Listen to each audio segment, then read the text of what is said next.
Hey everyone, how's it going? Before we dive into today's video, I just want to check, are you subscribed? If not, it's free and it'll make sure you never miss a new upload. Now, let's get into it. Life aboard the human-like cruiser Orion's bow was both thrilling and terrifying.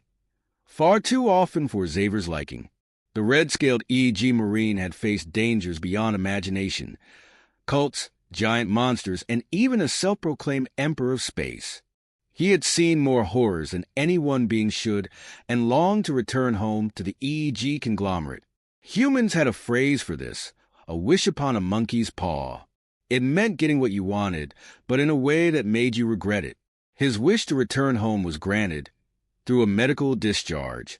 Broken bones, blood loss, and near-fatal injuries marked him as unfit for duty, so the crew of Orion's bow sent him back to recover. But the monkey's paw twist? He wasn't allowed to simply rest as a war hero. Instead, he was assigned to lecture at Tarvin Military Academy, the very institution that had once rejected him.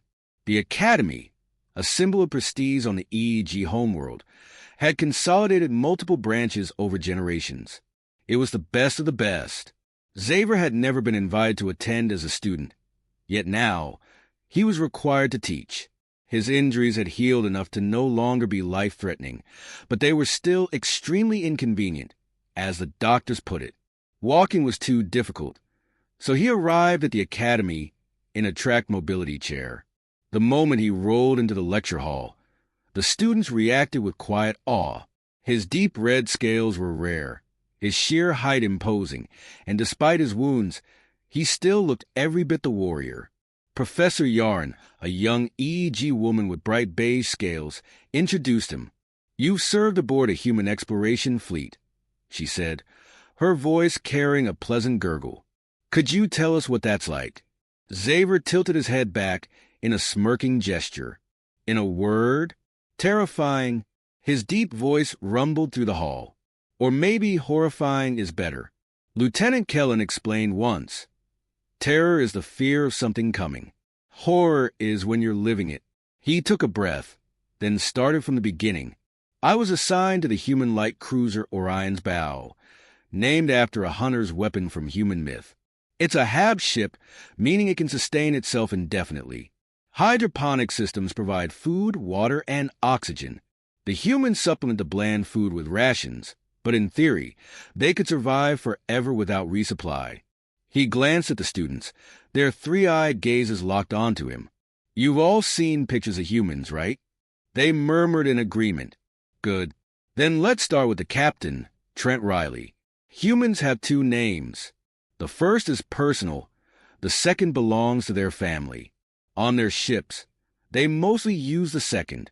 Captain Riley," Zavor paused. "He takes a hands-on approach to leadership.